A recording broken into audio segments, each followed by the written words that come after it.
ആദ്യം മലനിരകളിലേക്ക് കാസർഗോഡ് റാണിപുരം, കണ്ണൂരിലെ പൈതൽമല, പുരളിമല, ഏഴിമല എന്നിവ പ്രധാനമാണ്. കോഴിക്കോട് വെള്ളാരിമലയും മലപ്പുറത്ത് അരിമുപ്ര കുന്നുകളും സ്ഥിതി ചെയ്യുന്നു.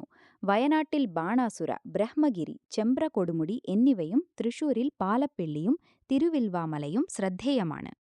ഇടുക്കിയിൽ ആനമുടി, മീശപ്പുലിമല, കുമാരികൾ, ദേവിമല തുടങ്ങിയവയുണ്ട്. പത്തനംതിട്ടയിൽ ശബരിമലയും പൂച്ചിമലയും, കൊല്ലത്ത് റോസ് മലയും തിരുവനന്തപുരത്ത് അഗസ്ത്യാർകൂടവുമാണ് പ്രധാനപ്പെട്ടവ. കേരളത്തിലെ ഏറ്റവും ഉയർന്ന കൊടുമുടിയായ ആനമുടി ഇടുക്കിയിലാണെന്ന കാര്യം പ്രത്യേകം ഓർക്കുക.